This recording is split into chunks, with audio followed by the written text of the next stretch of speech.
A abstenção no segundo turno foi de 25,38%, a maior desde 1969. Bom, Portal UOL traz como principal destaque: notas indicam benefício à agência na maior licitação da gestão Temer. Uma licitação que ocorreu no Banco do Brasil, você deve se lembrar que nós trouxemos manchetes relacionadas ao assunto aqui. A Folha de São Paulo, inclusive, trouxe o resultado da licitação com alguns dias de antecedência em relação ao resultado final, levantando suspeitas.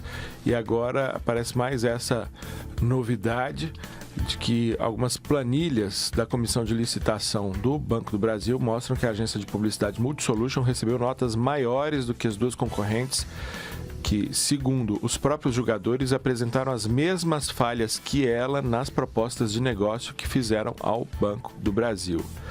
É uma licitação da ordem de 500 milhões por ano, renovável por até 5 anos, ou seja, até 6 anos de contrato, um contrato bilionário, né? Se levarmos em conta todas as possibilidades de renovação fora os aditivos, assunto que a Folha de São Paulo tem dedicado alguma atenção já há algum tempo.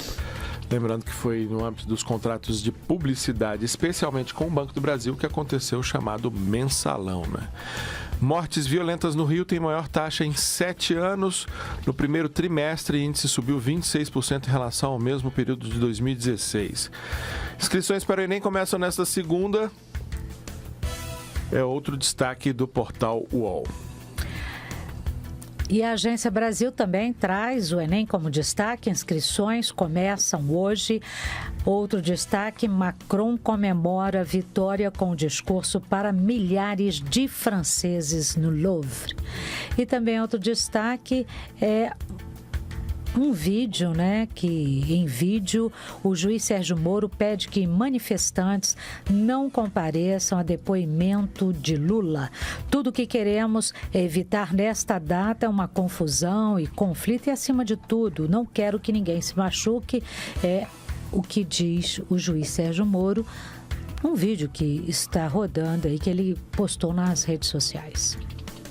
Bom, vamos aos jornais de papel, as edições tradicionais que estão nas bancas nesta manhã. Começa pelo jornal O Globo, que traz como destaque: Estado do Rio deve receber 30 bilhões de dólares em investimentos. Contratos teriam duração de 35 anos e royalties chegariam a 8 bilhões de reais. Cálculos são da Agência Nacional de Petróleo e consideram o custo de desenvolvimento dos campos e a descoberta de reservas de 4 bilhões de barris. Por decreto, o governo flexibiliza regras para controles de armas, flexibilizando assim o Estatuto do Desarmamento. Decisão sem alarde, tomada por meio de portarias e decreto do governo, vem modificando as regras de controle de armas do Brasil. Entre as alterações está o aumento da validade da posse de arma de fogo para civis. Parte das mudanças atende aos pleitos da chamada bancada da bala, que defende a extinção do Estatuto do Desarmamento. Novas medidas ainda estão em estudo. Para especialistas, o conjunto de normas editadas pelo Executivo pode tornar a legislação inócua. Uma foto de Macron derrota Le Pen, agora falta conquistar o parlamento. Eu aproveito para chamar a atenção para o sistema de governo francês. O sistema de governo francês não é nem o presidencialismo brasileiro, americano, nem o parlamentarismo tão comum na Europa. É o semipresidencialismo, uma mistura dos dois. Costumeiramente, o presidente eleito detém maioria no parlamento, é também o partido da maioria no parlamento. Duas hipóteses aconteceram que isso não ocorreu. Quando De Gaulle, quando Mitterrand foi presidente, ele socialista, e teve... Me foge o nome agora do presidente...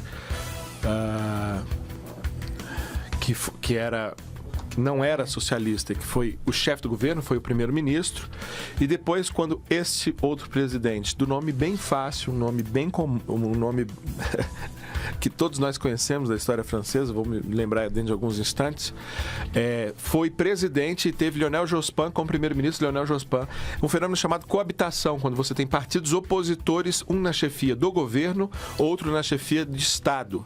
É o que provavelmente vai acontecer com Macron, porque o partido dele, os sociais liberais, não tem maioria no parlamento. Muito provavelmente não farão o cargo de primeiro-ministro. Então teremos mais uma vez, pela terceira vez na história da Quinta República, chamada cooptação. A imprensa brasileira, inclusive, tem chamado pouca atenção para isso. Não li matérias explicando em detalhes essa situação. A imprensa portuguesa, a imprensa francesa tem dito mais a respeito desse novo fenômeno. E isso vai colocar em xeque que, como já dito por alguns jornais, é a primeira vez que um partido médio, pequeno, chega a essa posição. E então é uma novidade o semipresidencialismo, que é inventado pelos franceses e que depois contaminou outros países como Portugal, a Rússia, e já é adotado em muitas partes do mundo por inspiração francesa, vai ser, digamos assim, submetido a um novo teste a partir dessa configuração e torna ainda mais interessante a observação da cena política francesa. Então, falta conquistar o parlamento. A vitória sobre a candidata de extrema-direita Marine Le Pen foi folgada, mas nem por isso Emmanuel Macron tem uma tarefa fácil pela frente. Diante de uma abstenção recorde, ele pediu apoio aos franceses para garantir maioria nas eleições legislativas de junho, sem as quais não poderá tocar medidas para a reforma trabalhista, e prometeu proteger a República face ao extremismo. Esse é outro aspecto interessante também do sistema francês. As eleições são no mesmo ano, mas elas são relativamente distanciadas. Isso para permitir que, uma vez eleito o presidente, a população tenha tempo para pensar com calma na eleição do parlamento. Então ela acontece um pouco mais distanciada, não é em cima, como no nosso caso, no mesmo dia, para que o eleitor possa dar atenção, focar na eleição do representante do parlamento, que será igualmente importante. A gente sabe que no Brasil, pelo fato da eleição do executivo e do legislativo ser simultânea, o eleitor presta muita atenção em quem ele vai votar para presidente, para governador, e acaba não dando, às vezes, a devida atenção para quem ele vai votar para o legislativo. E a gente sabe, a gente observa que o legislativo tem muito, mas muito poder na definição do rumo das políticas públicas, na definição dos destinos do país. Bom, de um modo geral, essas são as principais manchetes do jornal O Globo. E esse assunto também é destaque na Folha de São Paulo de hoje. Macron vence eleição na França. Mais jovem presidente eleito no país, o centrista, derrota Marine Le Pen e ajuda a barrar onda nacionalista na Europa. Macron tem 39 anos e ele se apresentou como nome de fora da política, embora tenha sido ministro da Economia do governo socialista. E por falar em eleição, a Folha de São Paulo também traz aqui uma entrevista com o ex-presidente Fernando Henrique Cardoso, que diz o seguinte: é cedo para 2018, mas Dória e Huck são um novo. Ele citando o prefeito de São Paulo, João Dória, e o apresentador Luciano Huck, que é seu amigo. Ele diz que são dois nomes novos no cenário político nacional. O tucano considera, porém, que é cedo para especular nomes de candidatos para 2018. Sobre o governo Temer, o ex-presidente Fernando Henrique Cardoso fez boa avaliação e disse que o PMDBista entendeu que o papel dele é histórico ou nenhum. O nosso operador e produtor, Bibiano Nunes, me ajudou aqui, fez uma pesquisa no celular dele e me trouxe o nome que eu havia esquecido, de Jacques Chirac. Não poderia ter esquecido, mas me fugiu na hora. Jacques Chirac foi presidente, ele que era do partido de Gaulle, né? E teve François Mitterrand foi presidente, ele socialista, teve Jacques Chirac como primeiro-ministro, François Mitterrand de esquerda, Jacques Chirac de direita, e aí isso se repetiu com Chirac já na década de 90, Chirac presidente de direita e Lionel Jospin primeiro-ministro de esquerda.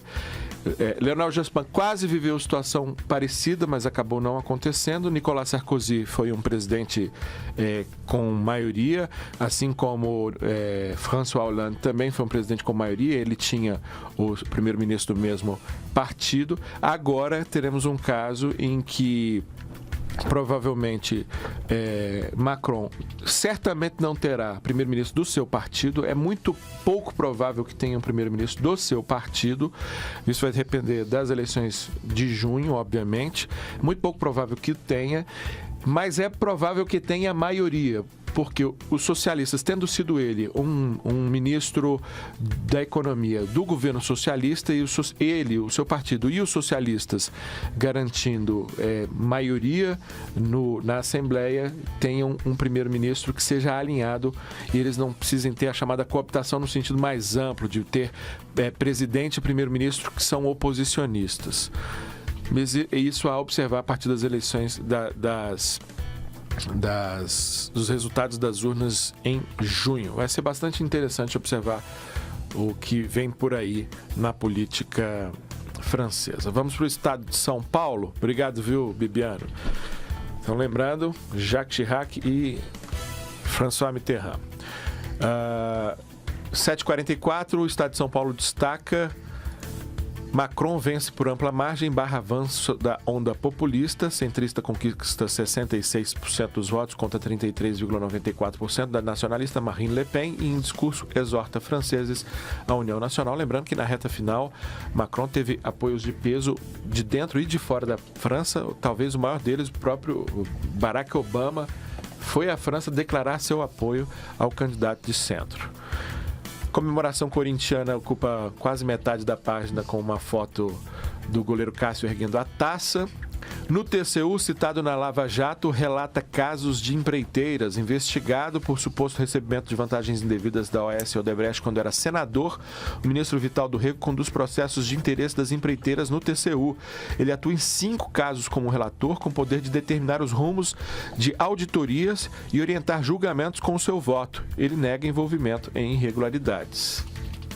7h45. O Valor Econômico traz como destaque: déficit de energia vai custar 39 bilhões de reais a hidrelétricas. E por causa da situação dos reservatórios, o Operador Nacional do Sistema Elétrico tem acionado as usinas termoelétricas e determinado que as hidrelétricas gerem apenas um percentual de sua garantia física. Eleito, Macron terá de reduzir o Estado francês. Também é destaque de hoje no Valor Econômico, que traz ainda Lava Jato em julgamento no Supremo Tribunal Federal. Além das prisões preventivas postas em xeque, a Operação Lava Jato enfrentará nesta semana mais uma prova de fogo no Supremo Tribunal Federal. 2 ações entrarão em discussão para que a Corte decida sobre a validade da condução coercitiva usada para levar um investigado ou acusado a depor sem aviso prévio com autorização judicial. As ações foram apresentadas pelo PT e pela OAB e o relator é o ministro Gilmar Mendes. A discussão une-se a várias outras em pauta no Supremo que afetam diretamente a Lava Jato, como, por exemplo, a validade ou não das delações premiadas negociadas com a Polícia Federal, a extensão do foro privilegiado e os limites para o uso de interceptações telefônicas.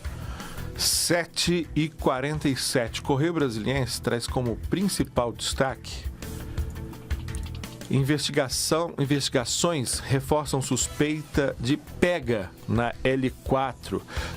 O delegado ouve hoje sobreviventes do acidente em que mãe e filho morreram 8 dias atrás. Você deve lembrar, um acidente que envolveu... deixou morto Ricardo Caires, de 46 anos, e sua mãe, Cleusa Maria Caires, de 69 anos, quando o advogado Heraldo Pereira, de 34, o sargento bombeiro Noé Oliveira, de 42, acertaram o carro que estava mãe e filho em altíssima velocidade na L4. Tudo indicava que se tratava de um pega e ambos estavam com sinais claros de embriaguez, crime que revoltou e parece que está cada vez mais claro que se tratava de fato de um pega. E França elege o mais jovem presidente de sua história, é outro destaque, 39 anos, minha idade. Já dá para ser presidente. Digamos que me falta muita competência ainda para isso, mas quem sabe um dia. O Correio Brasiliense, eu ia até comentar, ele agora mudou o racha para pega, porque aqui em Brasília se fala pega mesmo, né? As primeiras manchetes do assunto. Racha é paulista, mas Brasília o uso é pega. Bom, para concluir, o portal da Câmara dos Deputados traz como destaque: comissão votará na terça-feira destaques que faltam para concluir a reforma da Previdência. A análise dos destaques que tentam alterar o texto foi interrompida após invasão. Não sei se vocês se lembram, nós comentamos aqui, houve matéria deste assunto de agentes penitenciários no plenário da comissão. A reunião de amanhã está marcada para as 9h30. 7h49. Chegamos um pouquinho atrasados à hora da reportagem especial. O governo espera aprovar a reforma da Previdência no plenário até o final deste primeiro semestre. O texto principal foi aprovado na comissão especial na semana passada, mas ficaram faltando os destaques, as emendas para serem votadas separadamente. Em linhas gerais, a reforma prevê idade mínima de aposentadoria de 65 anos para homens e de 62 para mulheres. O tempo mínimo de contribuição aumenta para 25 anos. Contrárias à reforma, as centrais sindicais se uniram em uma greve geral que aconteceu no último dia 28. A reforma da Previdência é o tema da reportagem especial desta semana. Confira agora com o repórter Mauro Tchequerini. Reportagem especial.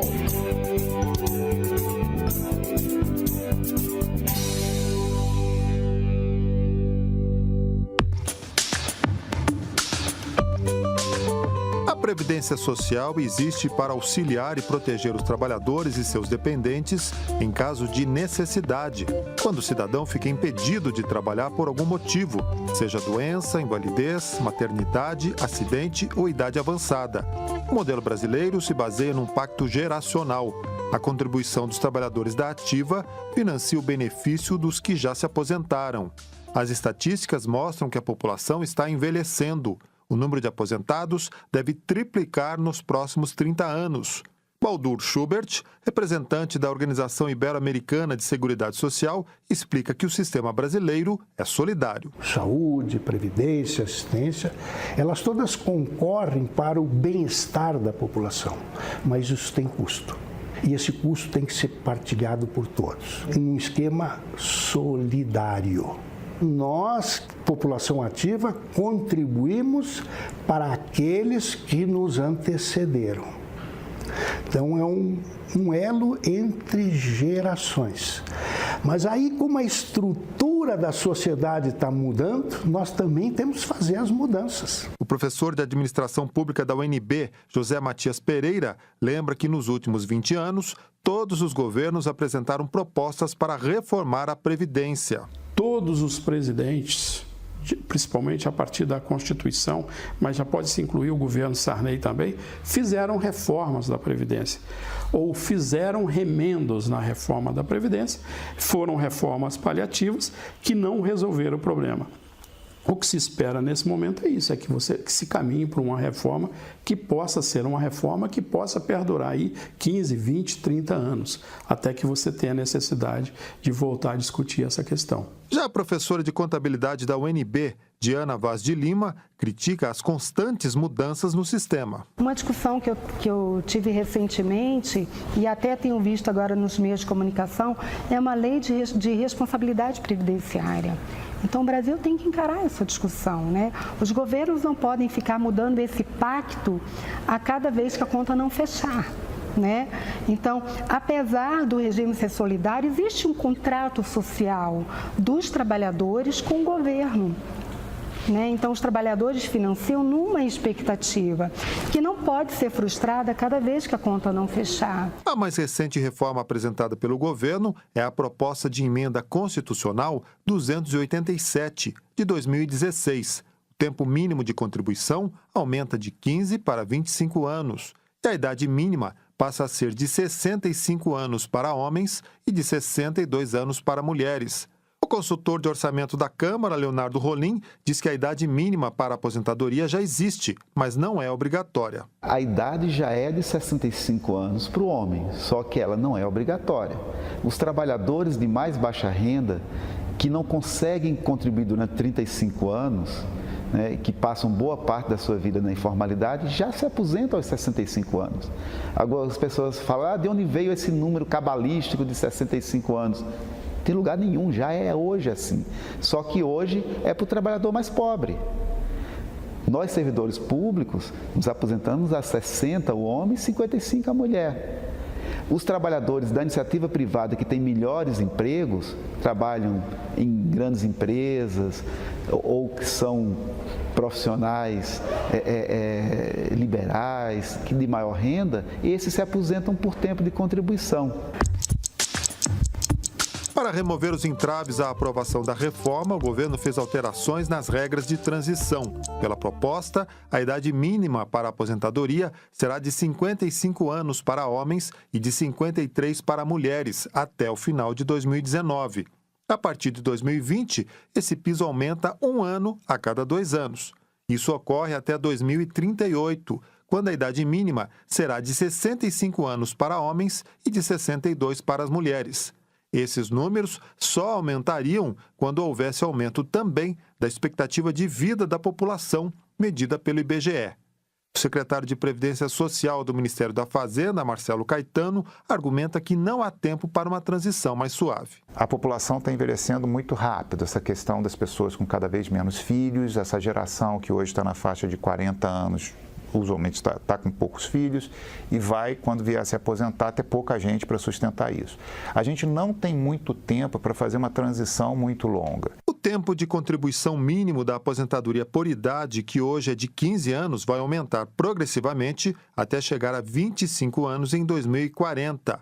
Essa aposentadoria é obtida hoje com 65 anos de idade para o homem e 60 anos para a mulher. Quem quiser se aposentar mais cedo pode entrar na regra de transição da aposentadoria por tempo de contribuição, com a idade mínima, ou seja, a mulher teria que ter 30 anos de contribuição e o homem 35, mais um pedágio de 30% sobre o tempo de contribuição que faltar na data da promulgação da reforma previdenciária. Por exemplo, uma mulher com 50 anos na data da promulgação da reforma e 26 anos de contribuição precisaria, então, de mais 4 anos de contribuição para completar 30. O pedágio de 30% sobre 4 anos dá mais 1 ano. Portanto, essa mulher teria que contribuir mais 5 anos até 2022. Como em 2022 a idade mínima será de 56 anos, ela terá de esperar mais 1 ano para se aposentar, pois estará com 55 anos. O valor mínimo da aposentadoria vai continuar sendo de um salário mínimo e o valor máximo será o teto do INSS, hoje de R$ 5.530. Da Rádio Câmara de Brasília, Mauro Tchequerini.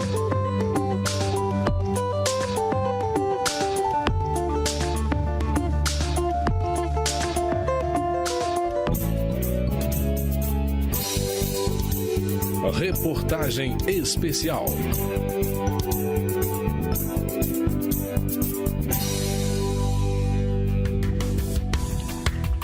A reforma da Previdência restringe o valor de pensões por morte. É o que você vai conferir amanhã na nossa reportagem especial. 7h57, intervalo, voltamos num instante. Estamos apresentando Com a Palavra.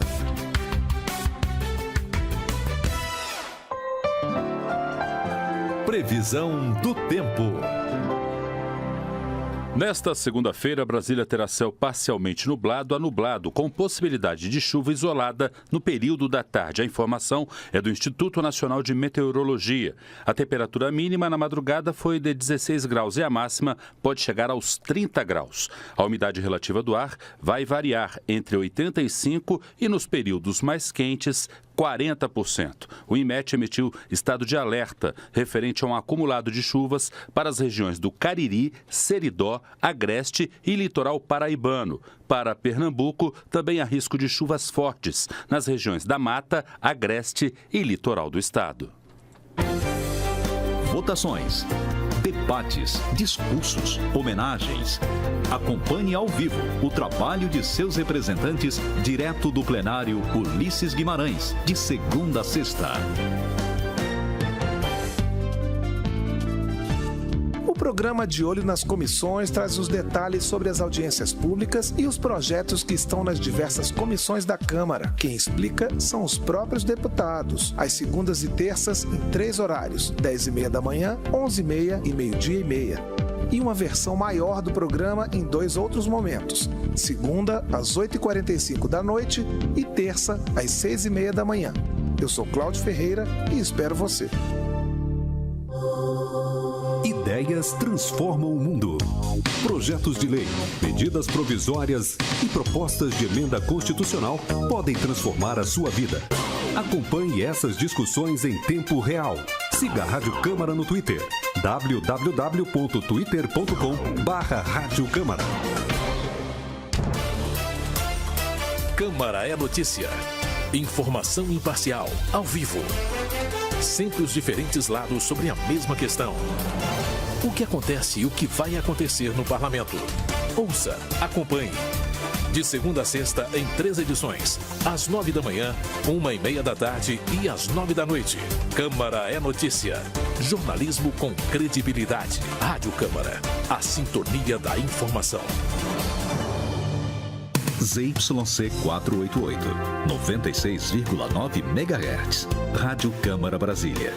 Emissora da Rede Legislativa de Rádio. Forma-se agora a Rede Legislativa de Rádio, com transmissão a partir da Rádio Câmara, diretamente da Câmara dos Deputados em Brasília.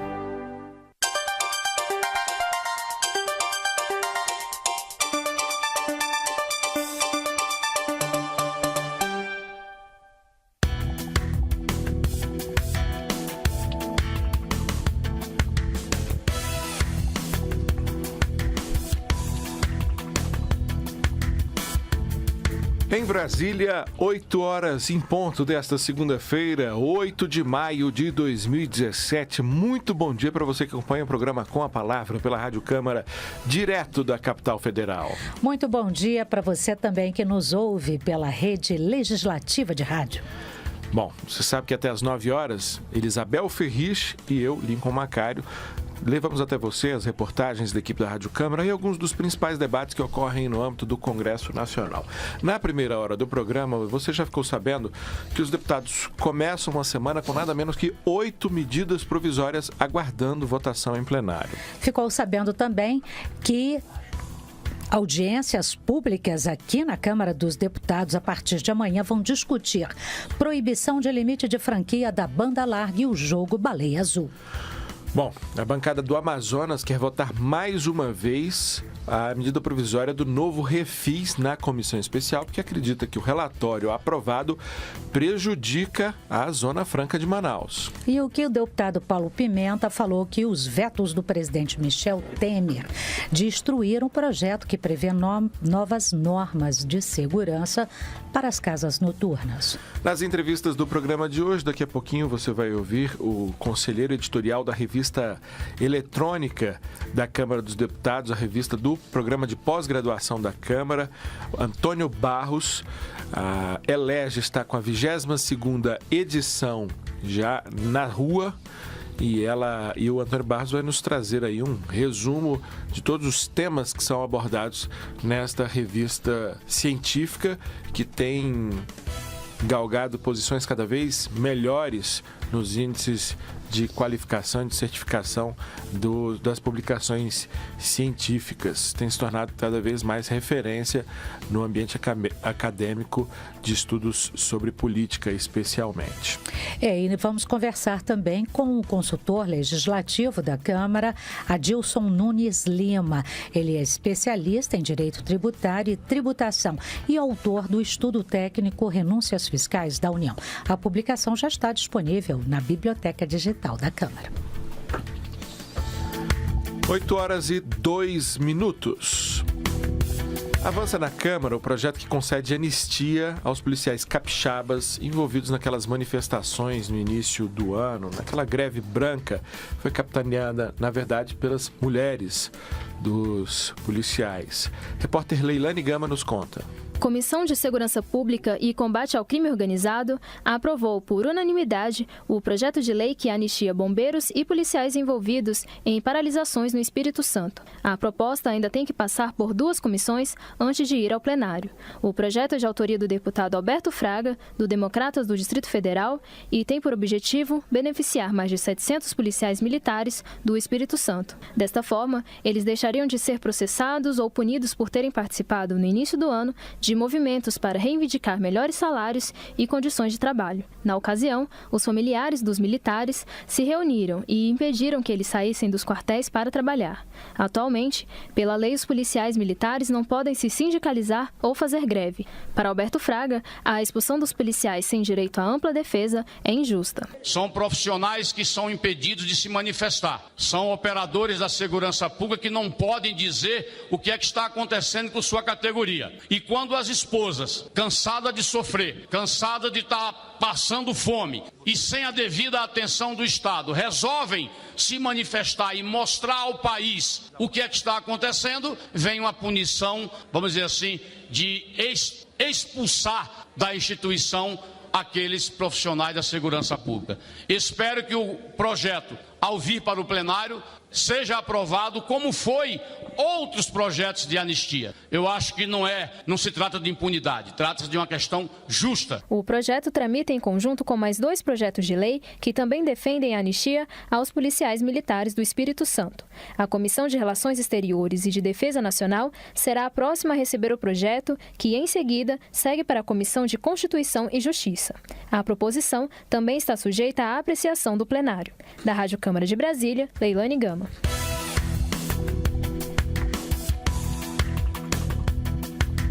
Oito horas e 5 minutos. Bom, como havíamos anunciado agora há pouco, temos uma entrevista sobre a publicação científica da Câmara dos Deputados, a revista eletrônica do programa de pós-graduação. O Márcio Aquilissardi conversou com o nosso colega, que também é jornalista, mas é mestre e doutor em comunicação, Antônio Barros, e que é o conselheiro editorial da revista eletrônica Eleges, sobre a 22ª edição da revista, que já está disponível para o mundo acadêmico e para todos os interessados em geral. Vamos acompanhar essa entrevista. A 22ª edição da Eleges, revista eletrônica do programa de pós-graduação da Câmara dos Deputados, já está no ar. A publicação disponibiliza trabalhos de várias temáticas relacionadas ao Poder Legislativo. São artigos de pesquisadores de várias instituições de ensino e pesquisa do país, incluindo autores da Câmara e do Senado, que contribuem para o enriquecimento do debate legislativo.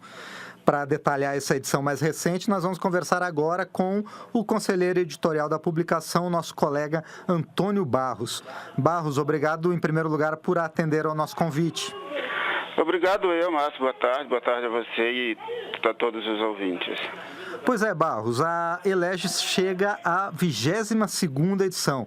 Qual é a novidade dessa edição para o leitor? Olha, a cada edição a revista sempre traz muitas novidades, até porque a revista só publica artigos inéditos.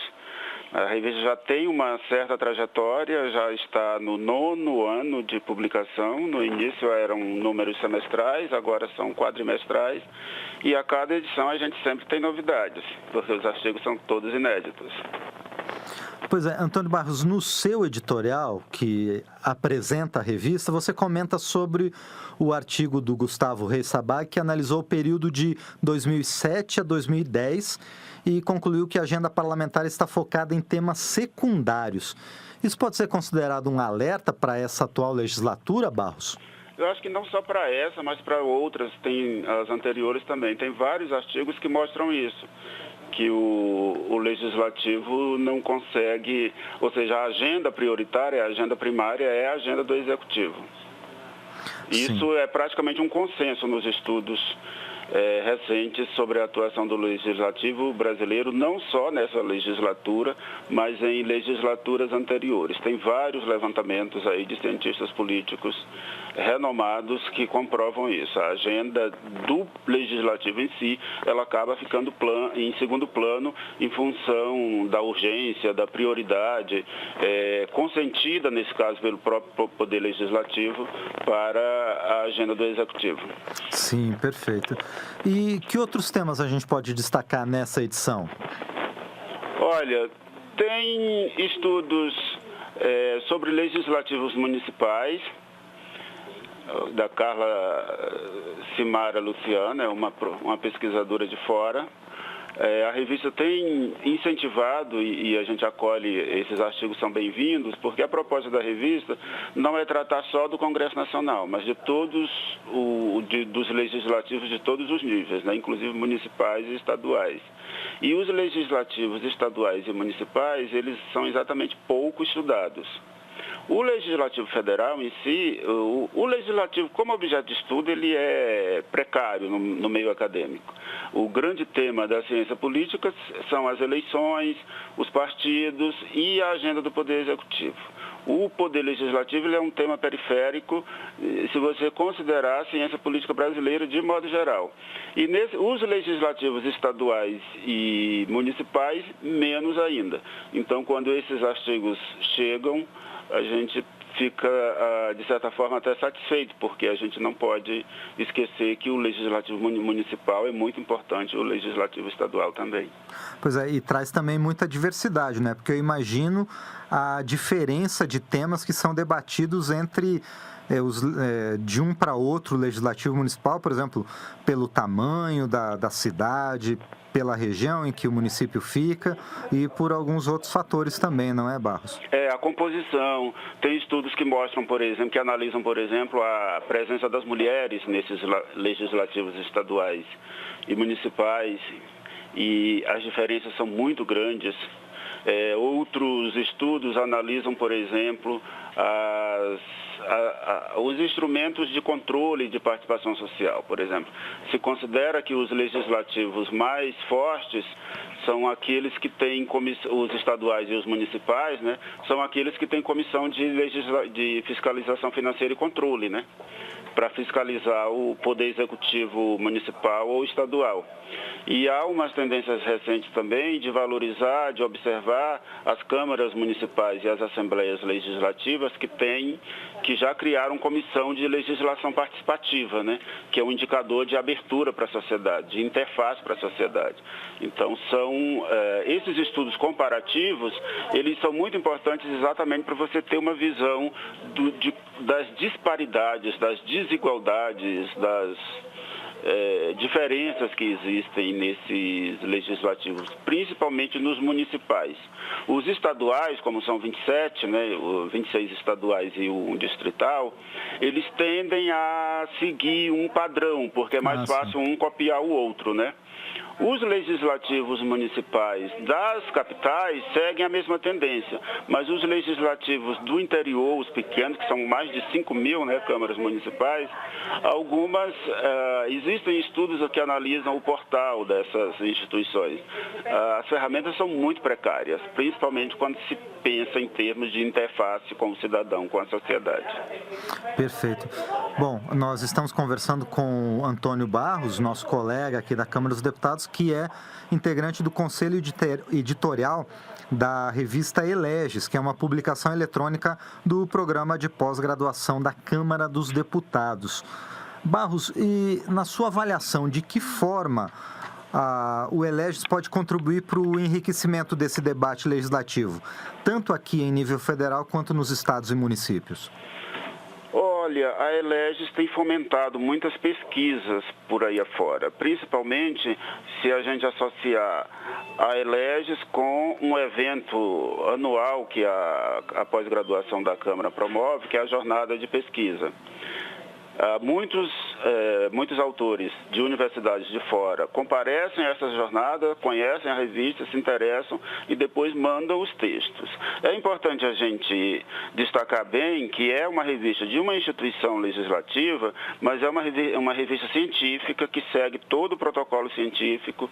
Os autores, os artigos não são publicados por indicação política, os artigos seguem o padrão de avaliação avaliação cega dupla, ou seja, 2 especialistas externos de universidades de fora avaliam os textos e fazem um parecer sem conhecer a autoria dos textos, e esse protocolo é importante para dar credibilidade à revista, para ninguém dizer que é uma revista chapa branca.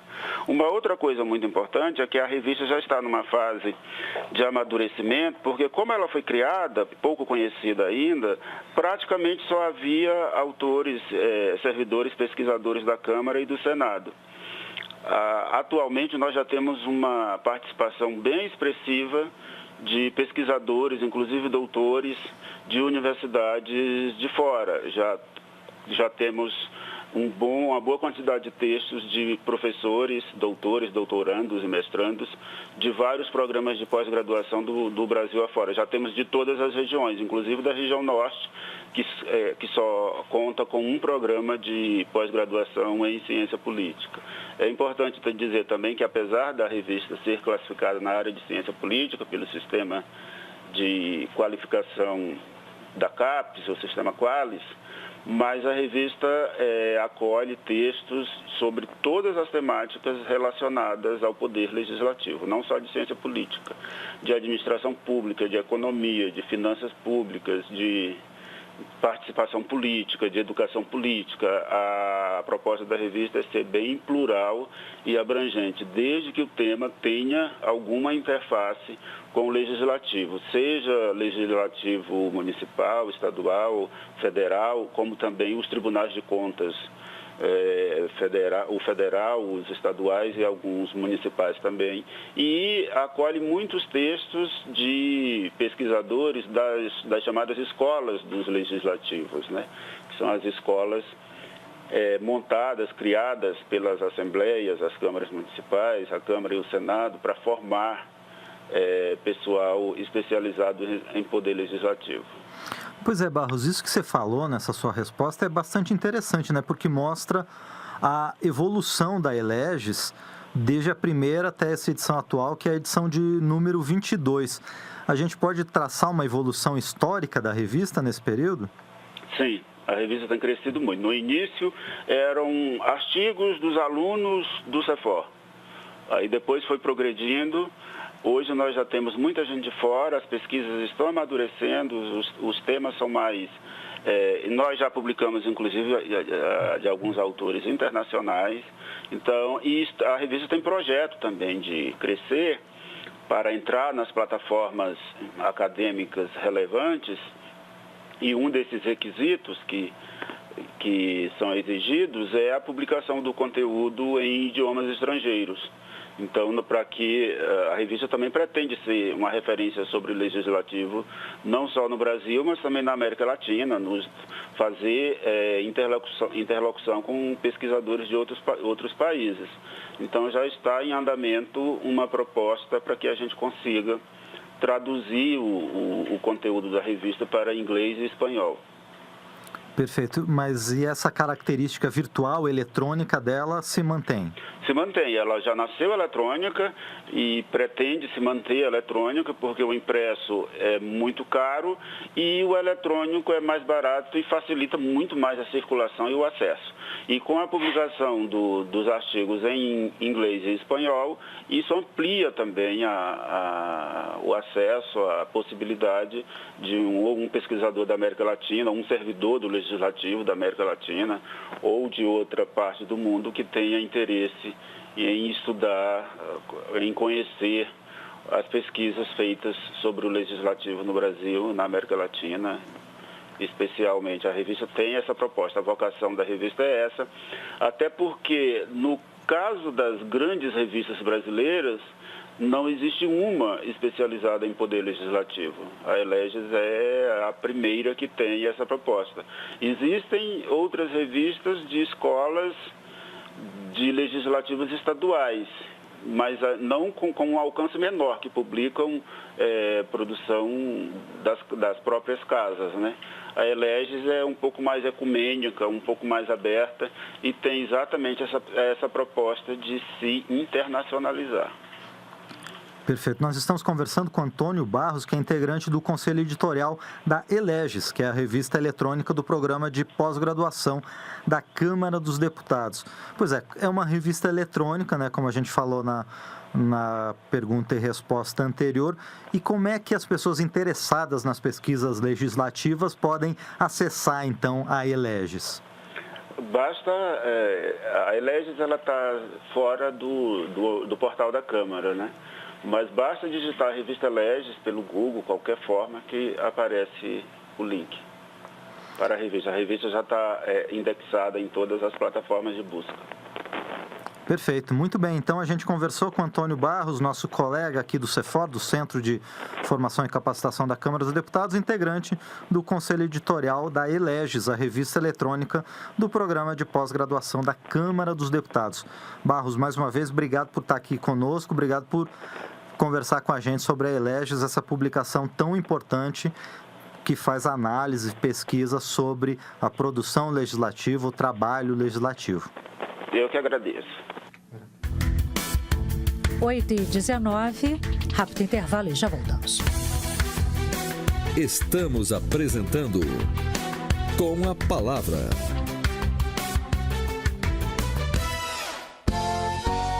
O próximo 15 Minutos de Cidadania vai falar sobre os direitos das mulheres que têm filhos, como presença de acompanhante no parto, licença maternidade, intervalo na jornada de trabalho para amamentação e garantia de emprego até os 5 meses após o parto. Acompanhe. O 15 Minutos de Cidadania vai ao ar a cada 15 dias, sempre numa terça-feira às 8h45 da noite e na quarta-feira às 6h30 da manhã, aqui na Rádio Câmara. 15 Minutos de Cidadania. A informação faz o cidadão. Notícia imparcial. Análise política. Informação e entrevistas para você descobrir o que há por trás de cada ideia, cada projeto. Ao vivo o plenário, as comissões. TV Câmara. Entretenimento com talento premiado. A música, o clássico e a vanguarda. A realidade brasileira. O jovem de hoje. TV Câmara. Todos os dias, 24 horas. Em Brasília, no canal 27 aberto, no 61 da TV digital em multiprogramação ou na sua operadora de TV a cabo.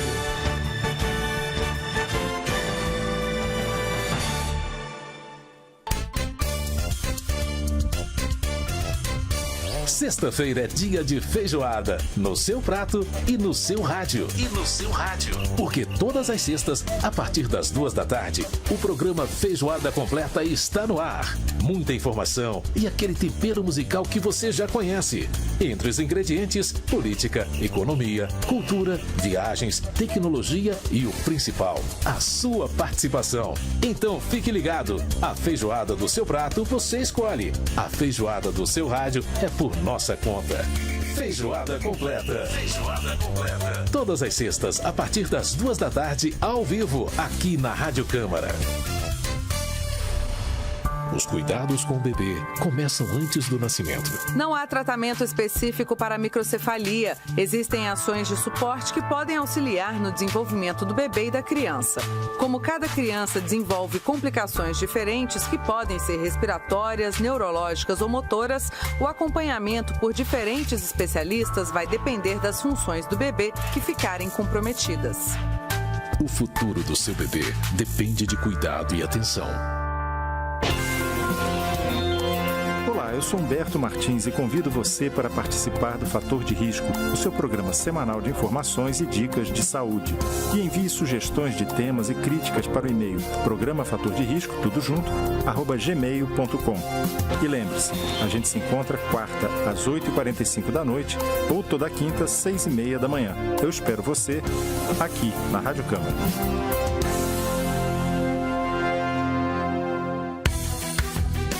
Estamos apresentando Com a Palavra.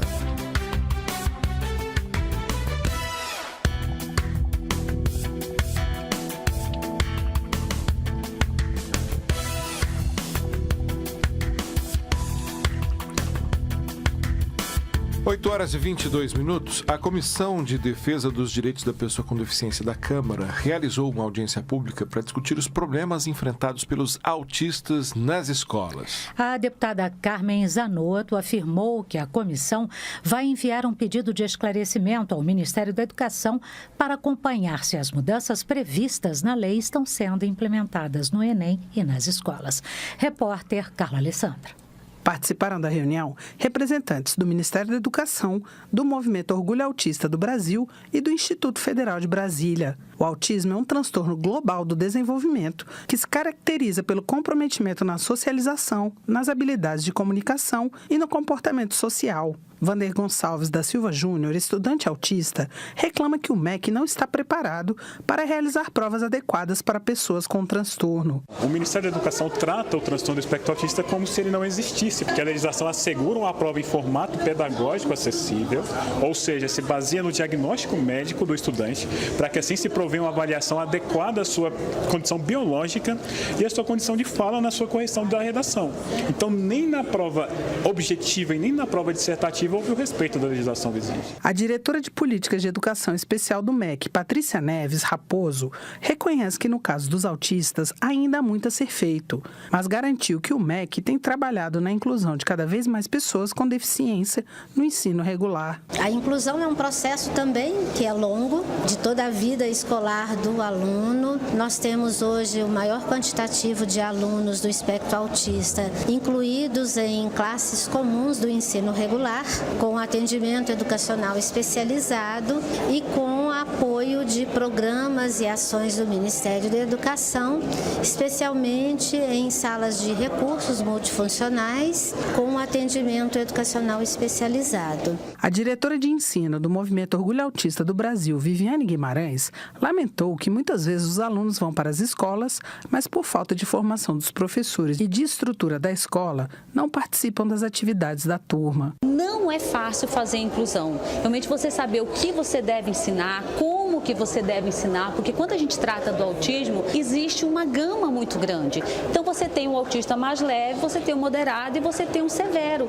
E aí a gente precisa partir das redes de interesse dele para realmente poder fazer essa adaptação curricular. E quando a gente parte do que ele gosta, a gente consegue inserir novos conhecimentos para ele. Mas isso é muito difícil de fazer. A deputada Carmen Zanotto afirmou que a comissão vai enviar um pedido de esclarecimento ao MEC para acompanhar se as mudanças previstas na lei estão sendo implementadas no Enem e nas escolas. Diria que é falta de cumprir com o que está na legislação. Nós temos legislações avançadas neste tema, mas nós ainda não temos, de fato e de direito, a garantia para que os familiares das pessoas com autismo tenham o direito de escolher uma escola regular para os seus filhos frequentarem ou até mesmo a universidade a partir dos programas do governo federal. Já o psiquiatra Caia Bujadi acredita que a sociedade perde por não aproveitar todo o potencial intelectual que os autistas têm. Para ele, a inclusão dos autistas nas escolas vai beneficiar os outros alunos, a escola e a sociedade. Ele destacou que crianças com autismo são muito sensíveis, mas essa sensibilidade pode ser benéfica em um ambiente favorável ao desenvolvimento. Os transtornos do espectro autista se manifestam em 1 a cada 68 crianças. Da Rádio Câmara de Brasília, Carla Alessandra. 8h26, o Centro de Estudos e Debates Estratégicos da Câmara dos Deputados definiu 4 temas a serem estudados nos próximos anos. O objetivo principal é apresentar propostas e soluções que ajudem na elaboração de políticas públicas. Repórter Leilane Gama. Por meio de estudos realizados, a Câmara promove audiências e exposições para discussão dos temas. A partir daí, os deputados propõem soluções que podem virar lei. Para o biênio 2017 e 2018, o colegiado do SEDES, em conjunto com consultores legislativos, definiram como temas filantropia e saúde, agronegócio quanto às perdas da produção e custo Brasil, Big Data com foco na proteção de dados e fontes alternativas de financiamento da educação pública do país. Segundo o presidente do SEDES, Lúcio Vale, do PR do Pará, os novos temas propostos foram escolhidos por estar em discussão na sociedade. Todos esses temas hoje estão em tela da sociedade. O tema do agronegócio é o que impulsiona o nosso país, é o que impulsiona a nossa economia. Eu tenho certeza que a questão da Big Data, que é a proteção dos dados, é um tema que todo mundo está também em tela vigilante com isso. A questão da filantropia, a gente poder dar uma resposta à questão dos financiamentos dessas entidades filantrópicas do país. Tenho certeza que a gente vai poder buscar um tema, desenvolver esse tema de estudo de acordo com o que a sociedade está esperando, principalmente a questão também do financiamento das instituições públicas do país. Nós precisamos buscar uma solução para que essas instituições tenham e consigam se manter.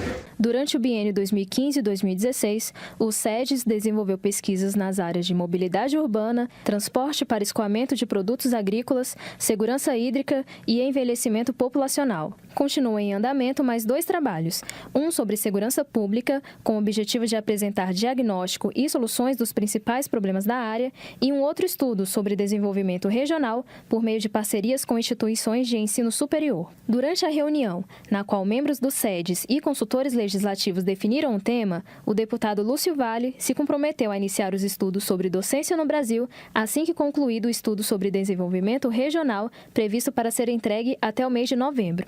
Após a definição dos temas, o Centro de Estudos e Debates Estratégicos elabora um cronograma. São convidados especialistas e representantes da sociedade civil que discutem os assuntos em audiências, palestras e exposições. Por fim, é elaborado um pacote com projetos de lei e indicações ao Poder Executivo para a viabilização dessas propostas. Cada estudo gera cerca de 10 propostas que seguem em tramitação no Legislativo. Da Rádio Câmara de Brasília, Leilane Gama. 9. Contratos temporários de intérpretes de Libras em instituições federais de ensino são criticados em audiência pública na Câmara dos Deputados.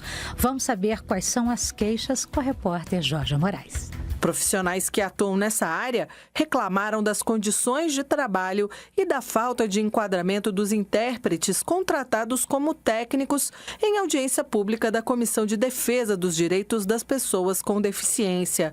Felipe Silva, do Sindicato Nacional dos Servidores Federais da Educação Básica, Profissional e Tecnológica, informou que as instituições federais de ensino contam hoje com 780 tradutores e intérpretes de Libras.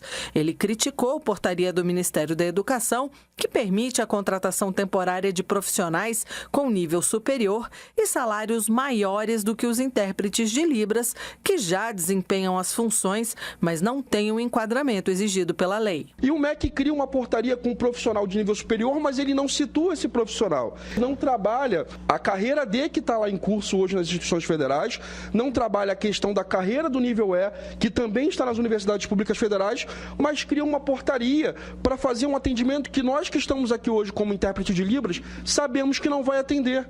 Porque não adianta colocar 153 profissionais, tradutores e intérpretes de Libras dentro das universidades públicas, porque nós sabemos que o déficit é muito maior do que esse. E hoje surdos continuam não sendo atendidos na esfera pública federal de ensino. A autora do requerimento para o debate, a deputada Érica Cocai, do PT do Distrito Federal, propôs a criação de um grupo de trabalho para rever a regulamentação dos intérpretes de Libras. Nós temos vários problemas.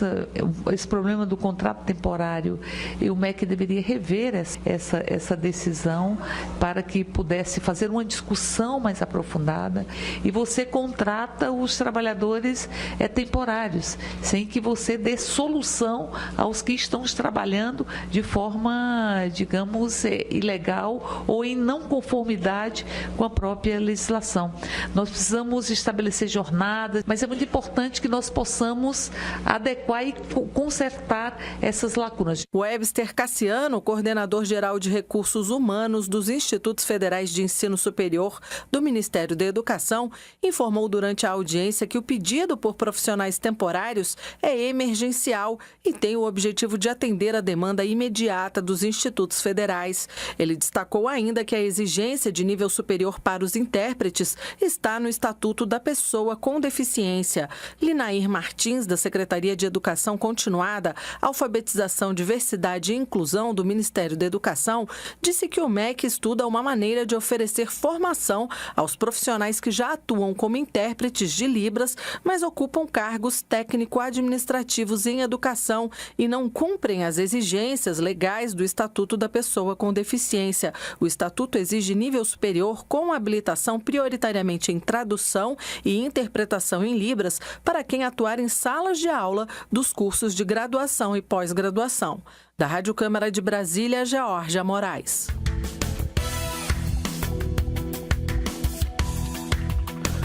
8h33. Você que acompanha Com a Palavra sabe que a gente sempre abre espaço para os estudos técnicos, para as notas, para toda a produção da consultoria legislativa da Casa, seja ela espontânea por parte dos consultores, seja ela por demanda dos parlamentares. E já está disponível na Biblioteca Digital da Câmara dos Deputados, que é 100% disponível, aberta para todo cidadão, mais um estudo técnico, trabalho que traz um levantamento das renúncias fiscais tributárias da União nos últimos 5 anos, com uma análise crítica da sua progressão. E para detalhar os pontos dessa pesquisa, está aqui conosco no estúdio o autor da publicação, o consultor Adilson Nunes de Lima, especialista em direito tributário. Muito bom dia, muito obrigada por vir aqui conosco. Bom dia, Adilson. É um prazer. Brincava com a Adilson antes de começarmos a entrevista que eu tenho um álbum de figurinhas em casa com todos os consultores legislativos que já entrevistei. Acho que já estou perto de completar metade do álbum. A ideia é chegar ao final do álbum já com todos os consultores e com todos os estudos, mas esse, Adilson, é um estudo importantíssimo porque ele está no cerne de uma das discussões principais que ocorrem no âmbito do Congresso Nacional hoje, que é o ajuste fiscal, né? A reforma da Previdência, o grande tema desse ano, e o grande tema com repercussões para as próximas décadas, e o grande tema do ano passado, o novo regime fiscal, são resultado em boa medida das renúncias fiscais que se processaram, especialmente no período Dilma, né? O período Lula também foi um período de muitas desonerações, mas o período Dilma acho que foi o período mais ousado em termos de desonerações e de renúncias fiscais. Só que não foi só por operação da presidente Dilma Rousseff. Eu lembro que os pacotes chegavam aqui de um tamanho e saíam relativamente maiores. Primeira pergunta que eu te faço: quão maiores eles saíam, Adilson? Muito maiores? Qual é a participação do Congresso nesse processo? Olha, em regra, o Congresso aumenta em cerca de 50% as proposições que contam com desoneração fiscal. Ou seja, é bom que um presidente já saiba disso quando for mandar, né? É que, na verdade, os parlamentares têm interesse em agradar suas bases eleitorais. Sim. E, com frequência, apresentam emendas que aumentam as renúncias fiscais, né? Isso faz parte do jogo político. Claro. Né? Todo mundo quer agradar suas bases. Eu lembro que não só as bases eleitorais, mas os setores de onde são oriundos também. Sim, né? Os segmentos da economia. Sim, né? sim. E acreditam que, por exemplo, se são representantes de um determinado setor, né, e é fato que vários parlamentares representam esses setores pelos mais diversos motivos, né, por terem desde ligações afetivas com determinado setor, até mesmo por terem sido apoiados financeiramente quando ainda era possível e legal que isso fosse feito, eram representantes desses setores aqui e faziam esse lobby em boa medida em favor desses setores, né? O crescimento do número de setores também foi impressionante, né? Realmente é impressionante como tem crescido ao longo dos últimos anos, né? Principalmente de 2009 para cá, as renúncias fiscais têm crescido exponencialmente, né? Hoje está em cerca de 20% da arrecadação tributária total e, em números absolutos, cerca de 285 bilhões, que é a previsão para o ano 2017. 285 bilhões, é quase o dobro do déficit. Quase o dobro do déficit. O déficit está previsto em 139 bilhões. Pois é. E é quase 5% do produto interno bruto. Se a gente tivesse desonerado só pela metade, a gente não teria déficit. Exatamente. Então, essa desoneração, essa política de desoneração tributária, Adilson, Gerou, o que você poderia dizer? Gerou benefícios ou malefícios aí para a economia brasileira? Olha, não existem avaliações objetivas desses programas, né? A grosso modo, olhando isso aqui de fora, observa-se que alguns desses programas não deram os resultados esperados. Em meu estudo, eu fiz inclusive uma sugestão de que todas as proposições que impliquem em renúncia fiscal tenham um mecanismo de avaliação de desempenho, de avaliação de eficiência, tenham prazo determinado, sejam montadas equipes nos ministérios para acompanhar, fazer avaliação, para ver se o custo-benefício desses programas são positivos para o país, se eles dão retorno para o país ou se atendem apenas os interesses de grupos de lobbies, de grupos interessados. E ao que parece, atendeu mais aos interessados do que a população em geral, né? Esse é o problema que a gente vislumbra nesse estudo, né? Que parece que os lobbies estão prevalecendo em detrimento da sociedade. E como é que está fundamentada a concessão desses benefícios tributários no Brasil, Adilson? A maioria é para estimular o desenvolvimento econômico, para estimular a geração de emprego e renda, para reduzir desigualdades regionais, como é o caso da Zona Franca de Manaus, para permitir a inserção dos pequenos empreendedores na economia, como é o caso do Simples Nacional, que é o maior programa de desoneração fiscal do Brasil. Qual a participação do Simples nesse pacote, nesse bolo que você... É quase 30% das renúncias fiscais. Ou seja, dos 20% seria algo em torno de 7%. Hoje, em 2017, o Simples responde por 84 bilhões de reais de renúncia fiscal. E é as pequenas empresas que seguram a economia, né? Que seguram o emprego. Seria a parte, digamos assim, justificável da política de desonerações. Sim, o Simples Nacional é uma política muito elogiável. Ela já é uma política mais antiga, mais consolidada, inclusive que vem, digamos, ganhando corpo, né? Recentemente, a nova lei do Simples incorporou novas áreas, algumas questionáveis, como, por exemplo, escritórios de advocacia. Ela etc. cresceu muito a abrangência dela, e isso tem aumentado o percentual e os valores de renúncia fiscal. E numa lógica que me parece justificável, que é transformar a escada numa rampa, né? Fazer com que esse processo de mudar de patamar seja mais leve para o empresário, que ele não tenha medo de crescer, porque hoje o que acontece é o empresário tem medo de crescer, deixar de ultrapassar aquele valor que é isento e aí, em vez de crescer, criar uma outra empresa ali no nome de um terceiro, no nome da sogra, né? De laranjas, né? Na verdade, o Simples Nacional ele viabiliza a inserção dos pequenos empreendedores, porque a carga tributária no Simples é inferior a 10%. E num negócio normal é mais de 20% de carga tributária. Agora, esse grande crescimento que se registrou a partir de 2009 não foi nas pequenas. A gente viu isso realmente nas grandes. E havia por trás desse processo um discurso que a gente observou aqui no plenário, na imprensa, na sociedade de um modo geral, que era de manutenção do emprego, né? De garantia do emprego, principalmente depois da crise de 2008, vamos desonerar para fazer um acordo aqui, um grande acordo com a sociedade para manutenção do emprego. De fato, a manutenção do emprego aconteceu ali até 2011, quando, apesar da crise, a gente viu o Brasil chegar ao menor nível de desemprego da história, 4,5%, o chamado quase pleno emprego. Só que depois o que se viu foi um castelo de cartas desmoronando, né? Parece que o acordo tácito não era tão acordo nem tão tácito, era um faz de conta. Faltou amarrar isso direito ou foi ingenuidade demais acreditar que esse circuito, essa correia transmissora seria tão óbvia assim de desoneração? Porque o que muita gente tem reclamado é que, na verdade, o que aconteceu é que, a partir de um determinado momento, o empresário foi embolsar essa desoneração. Isso ficou patente principalmente no programa de desoneração da folha de pagamento, né? Que o governo Dilma, na época com o ministro Guido Mantega, acreditou muito no empresário, desonerou a contribuição previdenciária patronal dos empregadores, sob a promessa de que esses empregadores iriam gerar emprego e renda. E na prática não foi o que se observou. A desoneração da folha de pagamento foi, digamos assim, uma política equivocada, né? Porque não gerou os empregos e renda que se pretendia. O máximo que se pode dizer desse programa é que ele conseguiu manter o emprego, digamos assim, estável até 2014. Porque de 2014 para cá o emprego desandou, né?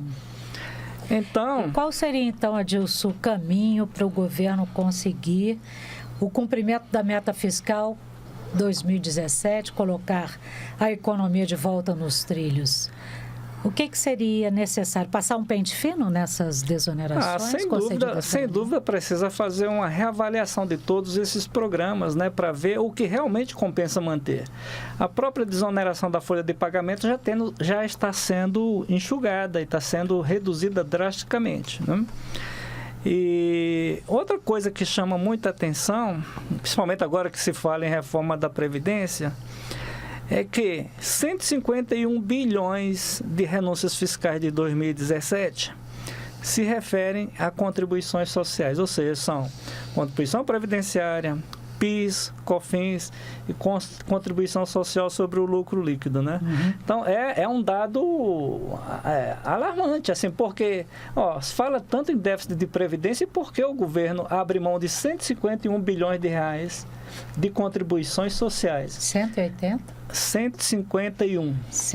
Que são tributos vinculados ao orçamento da Seguridade Social.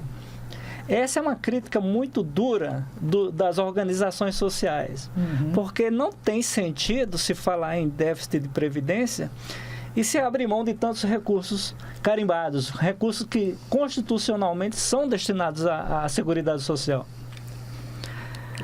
Agora, nós estamos conversando com Adilson Nunes, consultor especialista em direito tributário, consultor legislativo da Câmara, autor de um estudo analítico das renúncias fiscais, especialmente as recentes, as produzidas nos últimos 5 anos. Adilson, como você colocou, tem sido objeto de muita crítica essas renúncias, especialmente no que diz respeito ao financiamento da Seguridade, que é algo que está carimbado na Constituição.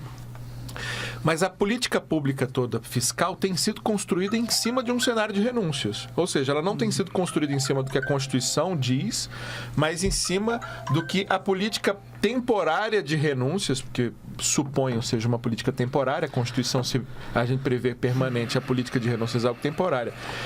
Em boa medida, isso não está, digamos assim, equivocado na construção de uma política pública de longo prazo? Sem dúvida que está equivocado. Nós temos, por exemplo, a Lei de Diretrizes Orçamentárias, ela fala que todo benefício fiscal ela deve ter um prazo máximo de validade de 5 anos. Até mesmo para que se faça uma reavaliação desses programas para saber se é viável a continuação ou não. Eu estou rindo porque esse dispositivo não é muito respeitado. E, no entanto, nós temos aí a Zona Franca de Manaus com mais de 50 anos. Já renovável com mais 50. E já está renovado até 2073. Ou seja, é um benefício fiscal que vai persistir durante mais de 100 anos, né? Ou seja, não é uma coisa meio sem sentido, assim, né? Sem dúvida nenhuma. Mas vamos, digamos, relevar a Zona Franca de Manaus por uma peculiaridade que é a questão envolve desenvolvimento regional, segurança nacional. Acho que a gente tem casos mais próximos aqui. Só se pegar, por exemplo, essa política das grandes desonerações, a própria do IPI mesmo, eu acho que durou mais de 5 anos, do IPI de automóveis, aquela voltada para uma política de automóveis num momento em que o planeta clama por menos automóveis. E a gente não vê uma política na mesma direção voltada, por exemplo, para o transporte público. Pelo menos eu não tomei notícia até hoje nenhuma. Mas o que está surgindo aí de proposta dos parlamentares, que está bastante projetos de lei em andamento, renúncias fiscais ligadas à energia sustentável, né? Sim. São veículos movidos à energia elétrica, veículos híbridos. Está surgindo bastante propostas e eu creio que em breve o governo deve adotar alguma coisa nesse sentido aí. Agora, e o processo de reversão? Ele já começou? Ou ele está... E se começou, ele está na velocidade adequada ou ele está tímido na sua visão, Adilson? Ele está na velocidade adequada. Eu creio que o governo Michel Temer está na direção certa de enxugar esses benefícios, de reduzir, de colocar uma trava realmente para poder contribuir para o ajuste fiscal, né? Para equilibrar o orçamento da União e reduzir o déficit fiscal. E com relação à fiscalização? Como é que é? O Tribunal de Contas da União, que tem a competência para isso, ele tem feito esse seu papel? Olha, eu creio que ele tem feito na medida do possível, mas está muito aquém do que seria necessário. E além do TCU, eu creio que os ministérios que gerem esses programas de desoneração fiscal também deveriam constituir equipes de acompanhamento e avaliação, para poder auxiliar o TCU a coibir o prolongamento inadequado de programas ineficientes, de programas que não geraram os efeitos esperados, entendeu? Quer dizer, acaba gerando brechas aí para algumas fraudes. Brecha, né? Para fraudes, brecha para várias coisas inadequadas, né? Distorções tributárias, problemas de concorrência. Que a gente viu, por exemplo, também no caso, para usar o que está ainda na ordem do dia aqui, o caso da CPI da Lei Rouanet, né? A gente vendo empresários utilizando o mecanismo da Lei Rouanet para fazer marketing e contratar artistas para uso próprio e ainda gozar da isenção fiscal. Pois é, a Lei Rouanet é um caso emblemático, né, de distorção dos benefícios fiscais, de alocação inadequada. Só não é pior porque é limitada, né? Exatamente. Então, até eu levantei um ponto interessante nesse estudo, que é a questão da transparência desses benefícios. Para mim, a flexibilização do sigilo fiscal desses benefícios é fundamental para viabilizar que a sociedade tenha conhecimento de quem são os beneficiários, para a sociedade possa cobrar dos órgãos públicos ação, coibir abusos, coibir desvios, coibir irregularidades, para a gente saber se esses recursos estão sendo usados adequadamente, porque são recursos escassos. São recursos escassos tirados em grande parte da Seguridade Social. E a gente teria que se assegurar que realmente esses recursos estão sendo bem aplicados. Agora, Dilson, eu quero aproveitar que estou conversando com você, que é especialista em direito tributário. Repito, estamos conversando com Adilson Nunes, consultor legislativo aqui da Câmara dos Deputados, para tratar de algo que acredito não esteja no estudo, mas que você pode nos ajudar a analisar, porque imagino que o estudo esteja focado na desoneração às empresas, aos setores econômicos. Mas a gente tem peculiaridades do sistema tributário no Brasil que são absurdas, eu diria, para usar uma palavra leve, que são desoneração, a isenção de lucros e dividendos e um mecanismo que, além de muito peculiar, me parece muito pouco fiscalizado, que é o juro sobre capital próprio. E que, segundo vários especialistas com quem já conversei, fazendo inclusive reportagens sobre o assunto, são excrescências do ponto de vista tributário que geram benefícios elevadíssimos para um percentual muito pequeno da população. Lucros e dividendos, isenção sobre lucro e dividendos é quase um Robin Hood de avessas, né? Tira dos pobres para dar para os ricos, e é algo que, se não me engano, só existe no Brasil e na Rússia. Você tem essa isenção para lucros e dividendos e ações. E no juros sobre capital próprio, permite que pessoas joguem tornem isentas coisas que lançam como se fosse capital, que na verdade também são para uso próprio. Me parece que há casos aí em que até aviões as pessoas estão lançando como bens de capital. Queria que você nos falasse um pouco sobre esses dois aspectos, porque um relatório recente da Receita Federal mostra que, por causa de mecanismos como esse, aquele topo da pirâmide ali, que recebe acima de 320 salários mínimos, paga em média 6% de imposto de renda. Em média, ou seja, tem gente que está pagando muito menos imposto de renda ainda.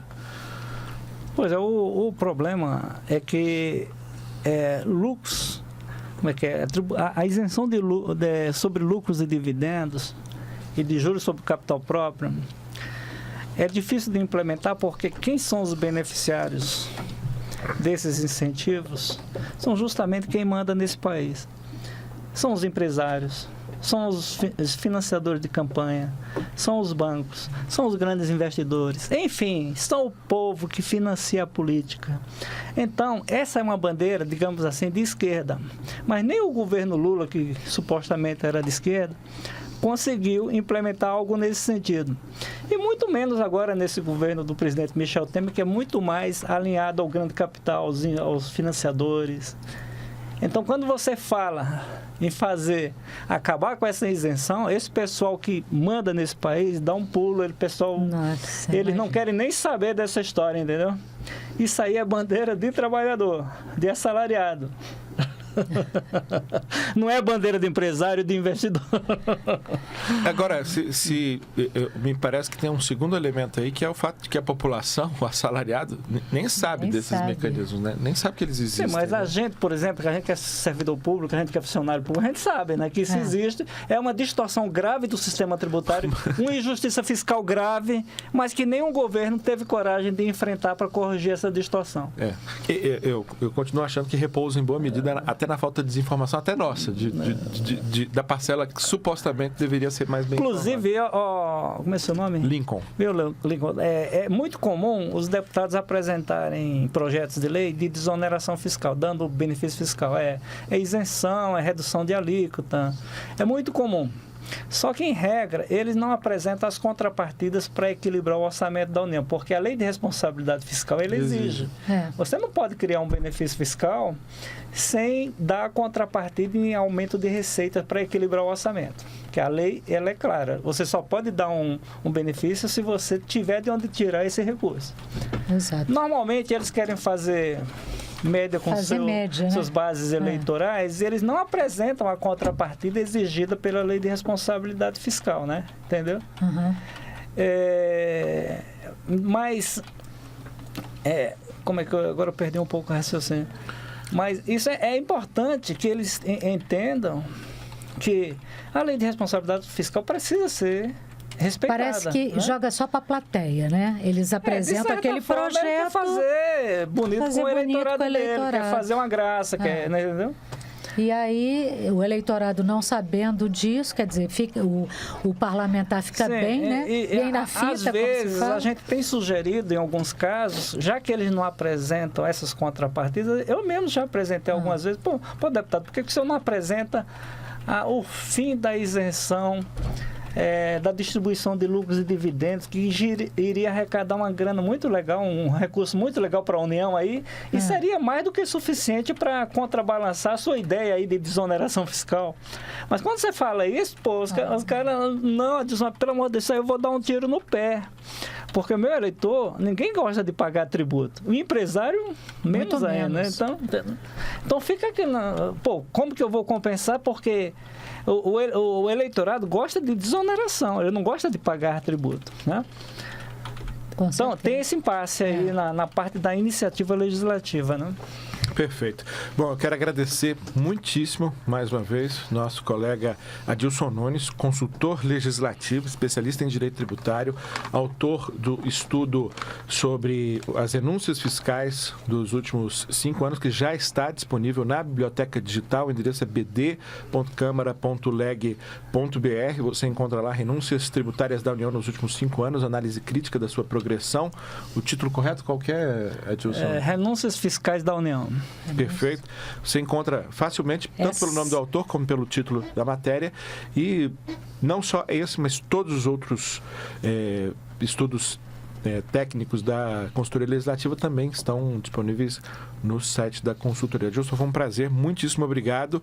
E fica o convite para outras oportunidades, porque, como ficou claro aqui, é um assunto complexo, importante e cujo a democratização da informação é fundamental para que a gente possa alterar esse quadro de injustiças, né, tributárias que o Brasil ainda carrega de maneira muito forte. Obrigado. Muito obrigado. Obrigada, Dilson. Leitura obrigatória aí para todos. A gente vai até compartilhar nas redes. Tá? É algo que é unanimidade. Deputados de direita, de esquerda, de centro, de cima e de baixo que passam por aqui admitem que o sistema tributário brasileiro é extremamente injusto. Fazer o movimento para corrigir essas distorções é algo ainda parece muito distante, mas pelo menos o diagnóstico é unânime de todas as partes. 8h56, com a palavra está chegando ao fim. Você acompanhou nessa edição que os deputados começam a semana com nada menos que 8 medidas provisórias aguardando votação em plenário. Também acompanhou que a proibição de limite de franquia da banda larga e o jogo Baleia Azul serão temas em discussão em audiências públicas que acontecerão aqui nas comissões amanhã. deputado diz que vetos do presidente Michel Temer destruíram o projeto que prevê novas normas de segurança para casas noturnas. Câmara aprova venda fracionada de remédios veterinários. Nas entrevistas do programa de hoje, quem esteve com a palavra foi o professor doutor Antônio Barros, professor do Centro de Formação da Câmara dos Deputados e conselheiro editorial da revista eletrônica Eleges, que é a revista acadêmica do programa de pós-graduação da Câmara.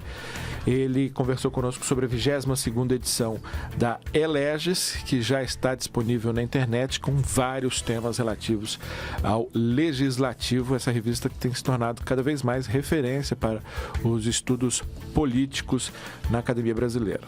E por último, vocês ouviram aqui Adilson Nunes Lima. Ele é consultor legislativo da Câmara, especialista em direito tributário e tributação e autor do estudo técnico Renúncias Fiscais da União. A publicação é uma leitura obrigatória e já está disponível na Biblioteca Digital da Câmara dos Deputados. Com a palavra, teve a apresentação de Elisabel Ferricho. E de Lincoln Macário. Produção de Carmen Fortes, Gabriela Pantazopoulos e Marcos Brito. Trabalhos técnicos, Bibiano Nunes. Edição de Aprígio Nogueira e Ana Raquel Macedo. Diretora executiva da Secretaria de Comunicação, Gisele Rodrigues. Secretário de Comunicação, deputado Márcio Marinho. Sugestões, críticas e comentários podem ser enviados por e-mail radio@câmara.leg.br. Na sequência, você continua se informando no jornal Câmara é Notícia, primeira edição. Com a palavra, volta amanhã às 7 em ponto. Um ótimo dia para você, uma ótima semana. Continue conosco. Excelente dia a todos e até amanhã.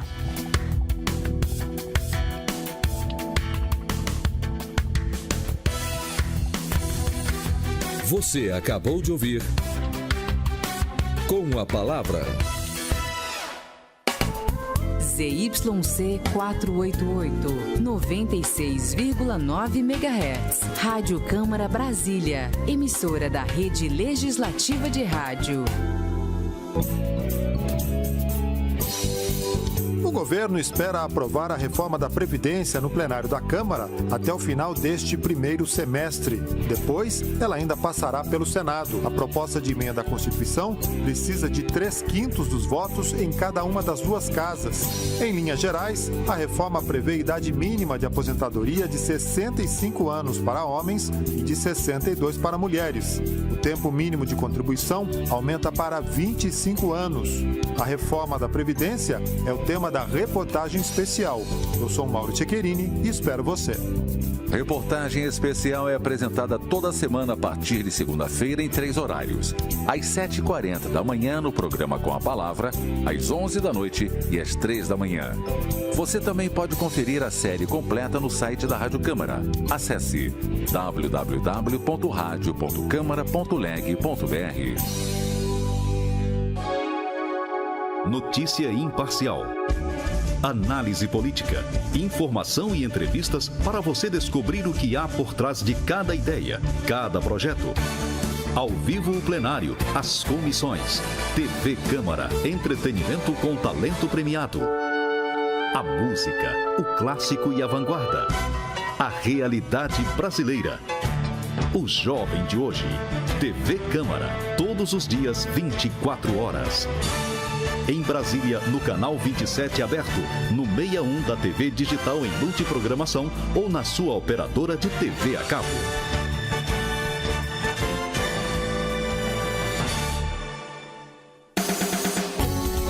Conheça a trilha sonora de cada dia, a música do dia. Diariamente em 4 horários. Acontecimentos históricos, aniversário de artistas ou ainda fatos curiosos ilustrados por uma música. A apresentação Luiz Cláudio Canuto. A música do dia. De segunda a domingo, 1 da madrugada, 10 para as 7 da manhã, 1h20 da tarde e 8 da noite.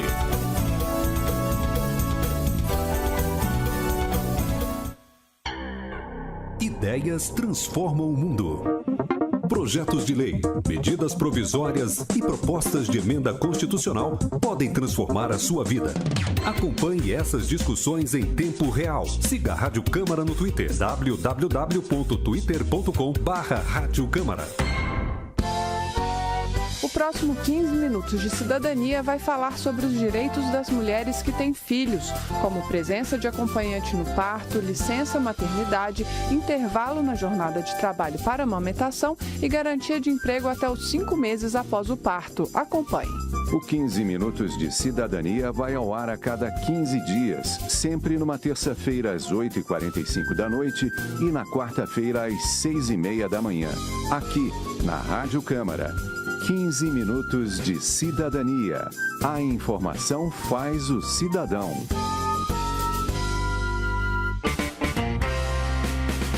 Brasil Instrumental. A música instrumental brasileira variada e criativa. A corda, o sopro, a percussão, a criação sonora, o talento brasileiro. Brasil Instrumental. Domingo às 6 da tarde. Horário alternativo, quinta-feira às 0 hora. Rádio Câmara. Uma rádio, várias sintonias. Câmara é notícia.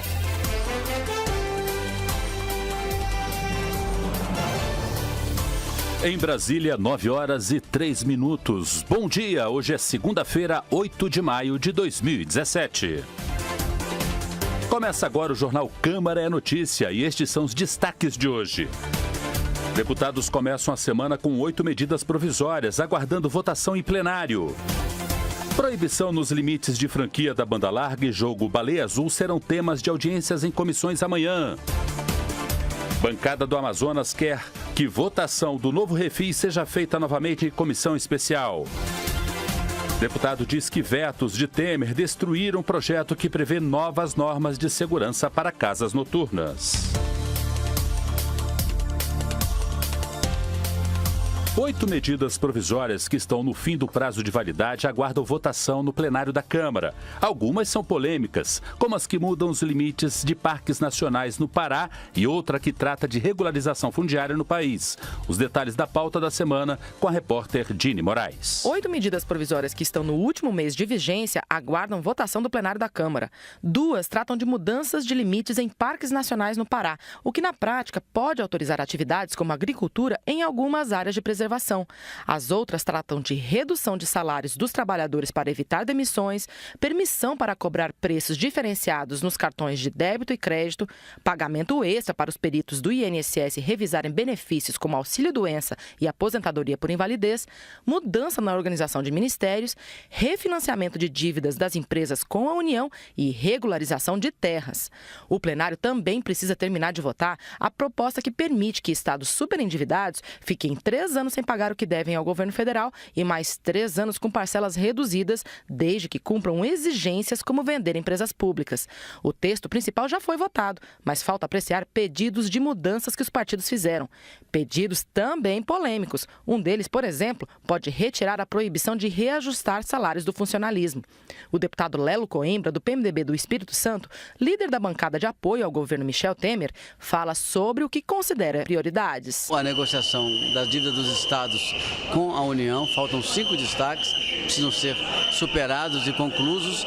Da mesma forma, 1 ou 2, talvez 3 MPs que têm o prazo de vencimento já chegando ao seu final e precisam ser consolidadas para se transformarem definitivamente em lei. Então, é uma semana a mais de dar conta das pendências que estão postas enquanto nos organizamos para a votação principal da Previdência aqui na Câmara. O vice-líder do PT, deputado Reginaldo Lopes, de Minas Gerais, diz que a oposição também está com o olho lá na frente. Todas as pautas se tornaram secundárias, porque a principal pauta é a reforma da Previdência, né? O governo está adiando porque não tem votos. Agora, tem uma pauta importante que é o programa Seguro Emprego, que na verdade é uma cópia do programa Proteção ao Emprego da presidenta Dilma. É um programa importante para a manutenção dos empregos do povo brasileiro. É uma pauta tranquila e em torno desta pauta nós vamos politizar o plenário em relação a essa maldade da PEC da reforma da Previdência. A reunião que definirá as prioridades de votação da semana está marcada para terça-feira à tarde, entre as lideranças dos partidos e o presidente da Câmara, deputado Rodrigo Maia. Da Rádio Câmara de Brasília, Dini Moraes. Em Brasília, 9h06. Comissão da Câmara debate nesta terça-feira, dia 9, a possibilidade de proibição de limite de franquia nos planos de banda larga fixa. Os detalhes com Silvia Munhato. A Comissão de Defesa do Consumidor realiza audiência pública nesta terça-feira para analisar projeto de lei do Senado que proíbe a implementação de franquia limitada nos planos de internet de banda larga fixa. O ministro da Ciência, Tecnologia, Inovações e Comunicações, Gilberto Kassab, é um dos convidados. A polêmica sobre a limitação dos planos de internet começou em 2016, quando as empresas anunciaram que implementariam a mudança. A Agência Nacional de Telecomunicações, Anatel,